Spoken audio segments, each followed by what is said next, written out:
Good morning, NMB. Welcome to Ready to Read Storytime. We're going to start with our favorite song. We clap and sing hello. We clap and sing hello.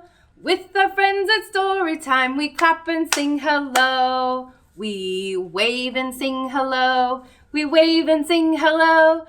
With our friends at Storytime, we wave and sing hello. Good job! Good morning. Welcome to Storytime. Well, this week is all about the letter B, and we're going to do B is for bear. You can come by anytime and pick up your take and make craft at the front desk or in the children's department. You can also call ahead and pick up curbside. Well, let's jump right into our first book. It's called Finding Winnie. It's the true story of the world's most famous bear. Could you tell me a story? Asked Cole. It's awfully late. It was long past dark and time to be asleep. What kind of story? You know, a true story. One about a bear. Well, a very long time ago, about 100 years before you were even born, there was a veterinarian who lived in Winnipeg. His name was Harry Colburn. A vegetarian, said Cole. Bear doesn't like vegetables. A veterinarian. It means an animal doctor. Oh, if a horse had hiccups or a cow had a cough, Harry knew how to make them feel just right. Harry's hands were never cold, even in Winnipeg, where winters were so frosty that icicles grow on the inside of your nose. That's just the kind of doctor he was. But a day came when Harry had to say goodbye to Winnipeg. There was a war far, far away, beyond the end of the country and on the other side of the ocean, and he had to help. He would be caring for the soldiers' horses.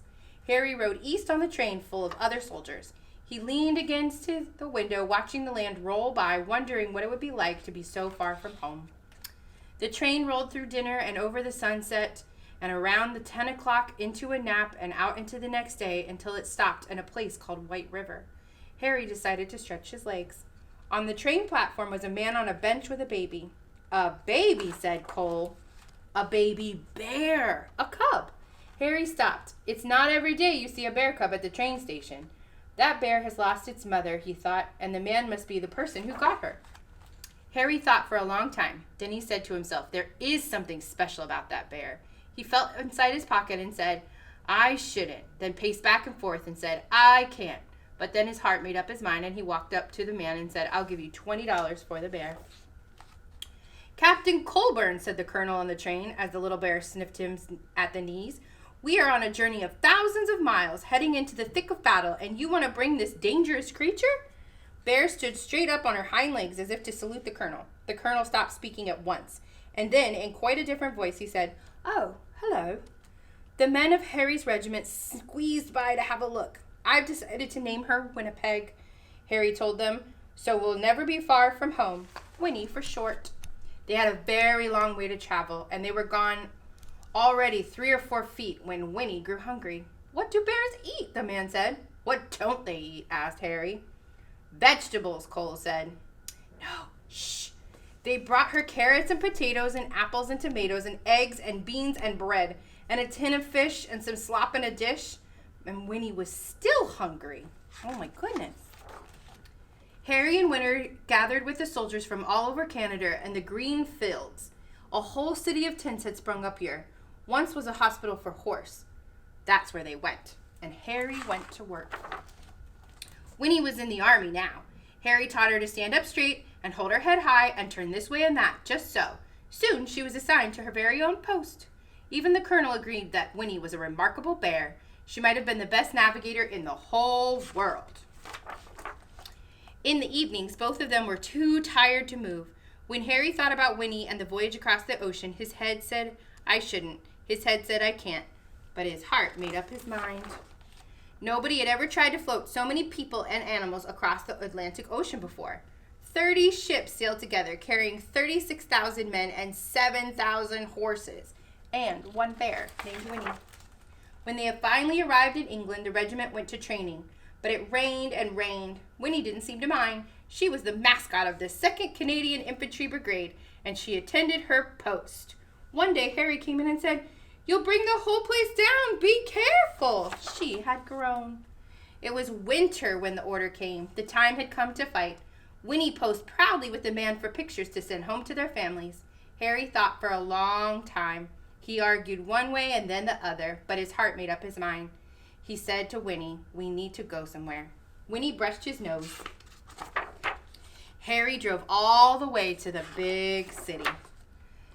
"Here we are," said Harry, "the London Zoo." Harry took a deep breath. "Winnie, this is going to be your home for a while," he said. She tilted her head. "We're shipping out to France. I have to take care of the horses at the front." She rested her big head against him. "I know you want to come, but it's not safe." Winnie's head bowed, and Harry's hands were warm and his eyes were shining at the sun as usual. "There is something you must always remember," Harry said. "It's the most important thing, really. Even if we're apart, I will always love you. You will always be my bear." "Is that the end?" "That's the end of Harry and Winnie's story." "But I don't want it to be over," said Cole. "Sometimes," I said, "you have to let one story end so the next one can begin." "How do you know when that will happen?" "You don't. That's why you should always carry on." Once upon a time, there was a little boy with a stuffed bear. He had his bear ever since he was a baby, but somehow the boy had never found the right name for him. He had tried Teddy and Edward and even Big Bear. One day, the boy went to visit the London Zoo with his father, and there was a bear, a real bear, on the terraces there. Right away, the boy thought, "There's something special about that bear." Her name was Winnie. They became very good friends. The boy was allowed to come right beside her enclosure to play. Once the boy had found Winnie, they knew just what to call their stuffed bear. He named it Winnie the Pooh, and the boy was called... His name was Christopher Robin Milne. Christopher Robin would visit Winnie the Pooh at the zoo, and then he would take his stuffed animal on all sorts of adventures. His father, Alan Alexander Milne, wrote books all about them. Harry's Winnie became the Winnie the Pooh that we all know, and there has never been a more beloved bear. When Harry visited Winnie at the zoo, he saw how happy he was. She was being raised. She was truly loved, and that was all he had ever wanted, from the moment they met at the train station in White River. So after the war, Harry returned to Winnipeg and his life as an animal doctor. Before long, he was married and had a son named Fred, and Fred had a daughter named Laureen, and Laureen had a daughter named Lindsay, which is me, and then I have a son. When I saw you, I thought, there is something very special about this boy. So I named you after your great-great-grandfather, Captain Harry Colburn. I named you Cole. "That's me?" said Cole in a whisper. "That's you." "And that's Winnie?" "Yes," I said, "that's Winnie." "And it's all true?" "Sometimes the best stories are," I said. Cole's eyes grew big, and he said nothing for a long time. Then he hugged his own bear close and let out a yawn and reached far away, and they both rolled over and fell asleep. The end. Now, let's hop right into our next book. It's called I Want My Hat Back. It's about a bear as well. My hat is gone. I want it back. Have you seen my hat? No, I haven't seen your hat. Okay, thank you anyway. Have you seen my hat? No, I haven't seen any hats around here. Okay, thank you anyway. Have you seen my hat? No, why are you asking me? I haven't seen it. I haven't seen any hats anywhere. I would not steal a hat. Don't ask me any more questions. Oh, okay, thank you. Have you seen my hat? I haven't seen anything all day. I've been trying to climb this rock. Would you like me to lift you up? Yes, please. Have you seen my hat? I saw a hat once. It was blue and round. My hat does not look like that. Thank you anyway. Have you seen my hat? What's a hat? Thank you anyway. Nobody has seen my hat. What if I never see it again? What if nobody ever finds it? My poor hat. I miss it so much.